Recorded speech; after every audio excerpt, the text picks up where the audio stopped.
This is a photo of Mary this was taken at Auntie Claudia's in Gloucester, Barton Street. And I was put on a bus to Gloucester, put in charge of the conductress with some sandwiches. And when I got to Gloucester, my auntie picked me up, took me to her home in Barton Street. And Mary had been staying with Auntie M, who lived on the other side of town. And she had come over to visit the two aunties, and she was staying with Auntie M, and I was staying with Auntie Clarice. And I was there for about 3 years. Started school on Barton Street, and my sister started school over in the bit of Gloucester where she was. Right. But we weren't there that long, and then after we went back to my mother and father, they couldn't have us. Mother was still very ill. So I was only one that stayed in the house in Rick Row, or what it was. And my sister went to go with another sister in Broadstairs in London, okay? Oh God, the ruffians. Look at my hair there. Oh God, who was that then? Was that Mary? I think so. Well, that wasn't Alvin, was it? I don't know. I don't think it was Alvin. I don't know, but Okay. I know it was all me. No, that was where I was stationed. That's Uncle Harry and Auntie. What I said. That's right, that's the one in Barton Street. Look at him with a faggot as well. Everybody used to smoke then, actually more now. Yeah, they had me about 4 or 5 years. It's all right, nice up there. Where are we now? Look at that one then. The trumpet player. Well, there I am, there in my favourite instrument.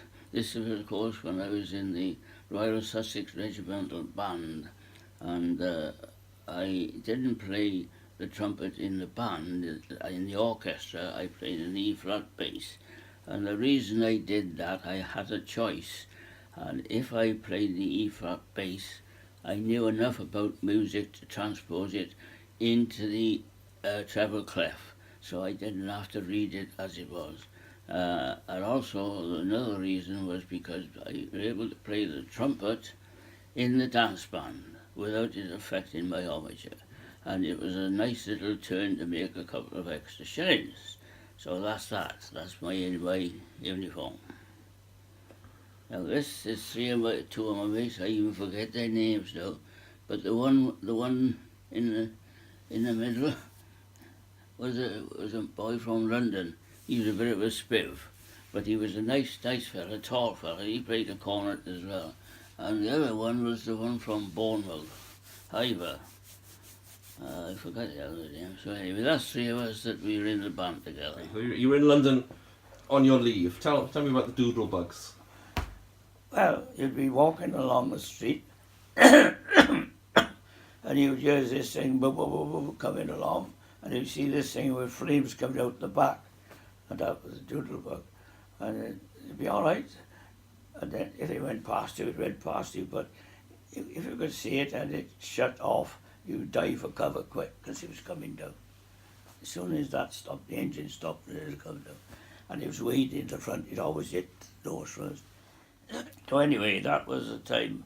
But of course, now going on a bit now, like, because we did concerts in the band and all this and that. And the war was going on, it was nearly finished, you know, as it went time. When we finished in 45 or something. Yeah, that's it, yeah, July. Well, after 45 then, we did a lot of parades up and down all the cities and towns around Sussex and Devon and all, not Devon, Kent. Doing all these money parades, you know, we doing up and down, and then they throw money in the thing for the deserving causes and things. And then we did concerts in the night.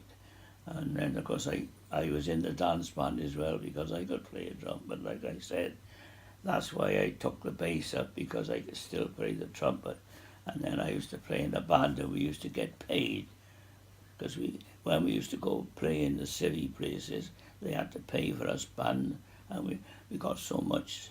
I got something like £2 something, which Well, good money. you know, and even a pound, like in those days, was pretty good. And so we used to play on the Saturday night dances and things like that.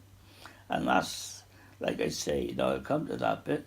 We played at the Arundel Castle Hall, which was Princess Elizabeth and Princess Margaret came for a hunt ball, and we've seen them in there dancing around, And after we'd finished, they were all clapping, and then the present Queen, she came up and she shook all our hands and said, "Thank you, boys, very nice."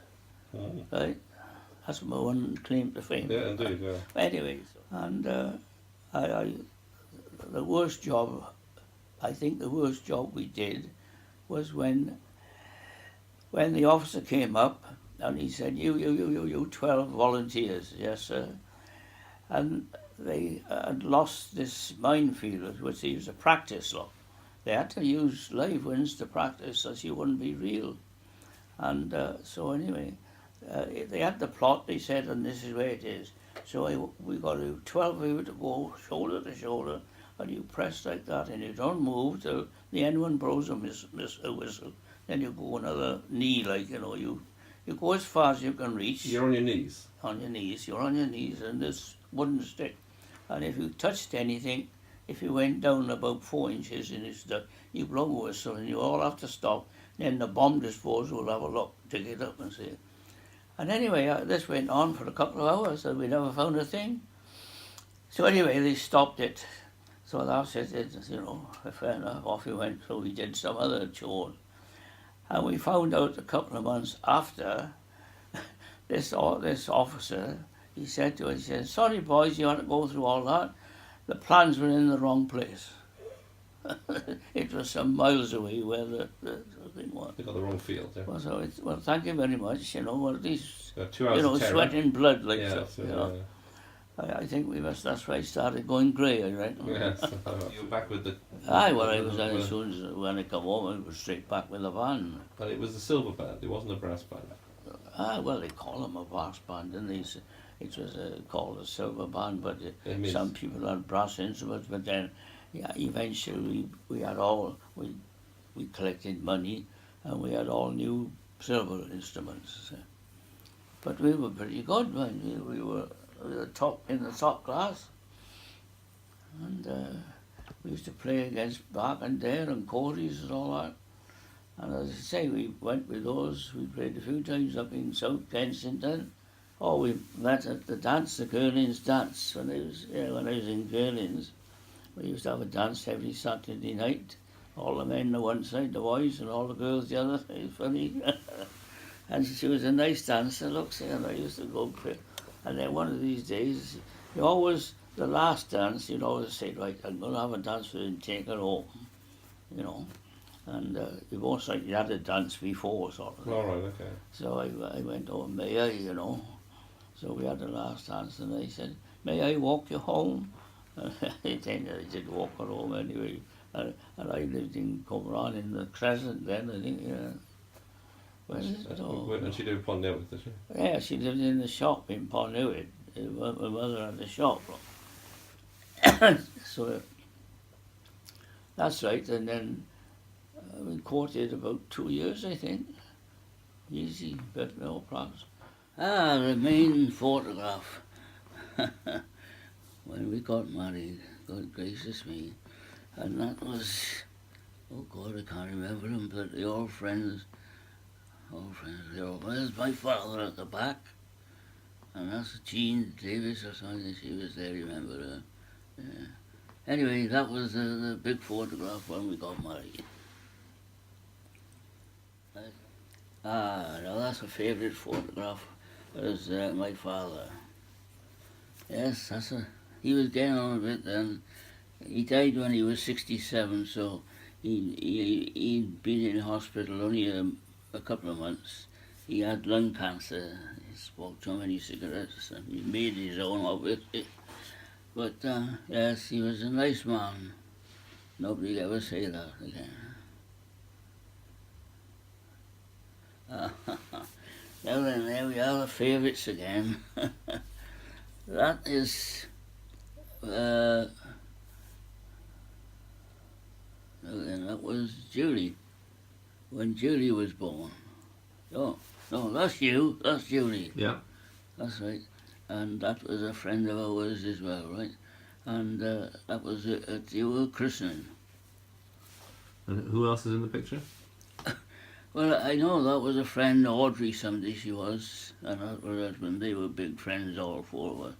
So I can't remember their names any more than that. No, then that one is when Uncle Eric got married. Oh, that's right, that's Eric and that's Jean. There's Alwyn, my elder brother. We never lived, my elder brother. And there's Auntie. That's the gang. There's me at the back with all my furry hair. Yes, that was mainly a family photograph. Now we come to the nitty-gritty. Well, that was the first cruise that we went on. We took Peggy, the first one, because that's the first cruise, and we're all dolled up, and that's the cruise that they lost Esther's case. So we never did get it. We got compensation. We had to send a letter. And that's the thing she loved.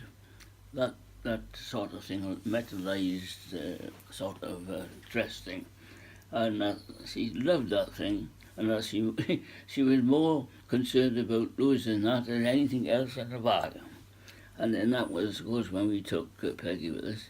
And she was in the room around the corner. Go on. Now, of course, that's my other lady, wasn't it? That was Betty, right? Oh, that's when we got married to Betty. Now, she used to work for me in the shop. That's why we got to know each other first. And then, of course, when Jean died, then I was footloose a bit. So then I started I took her down the caravan once. Oh. And we enjoyed each other's company, and sort of she kept her own bed and one thing. But anyway, it was a nice arrangement. And after a few months, we decided we'd get married. Right? That was when we got married. Yeah. Oh no, this is a joke. This is a few of us down the golf club. We used to like to support the charity, and it would have meant you'd go for 2 days. I think it was 2 nights and 3 days over to France, and you'd have to pay like to go. And if you won anything, like money, it goes into the charity. I can't remember now what it was, but anyway. So this time the 4 of us were playing together. John Lloyd. And I forget the names, but anyway. And just for a bit of fun, we went into the change, when we was in the change room, I said, look at all those cups.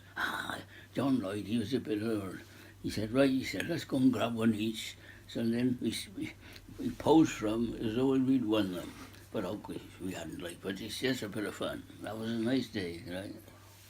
It's the favourite golf shot. And I was with Esther then, that was. So we came on a bit then. We must have been over 70 odd, and 78, 79, I swear. And we'd taken the caravan, we used to take the caravan across to France quite often. And we were in I can't remember the name of the place. Anyway, we took there and I was playing golf, on the golf course naturally. And she said, I'll come around with you, walk around with you. I said, well, fair enough. I said, you can walk around and you can study me and all this. But I said, I doubt if you'll walk the full place.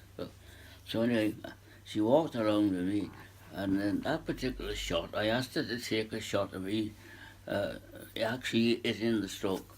And now that was a 3-wood, and I always remember this, it was a hole with a dog leg left. And I had to get the 3-wood down right into the middle of the corner, and then it was a small iron to get onto the green. So of course I was all conscious of this now, and I really concentrated, Rich, and I hit a beautiful shot, and I kept that one then to show all the people down in wherever I was, that's how you should swing a golf club.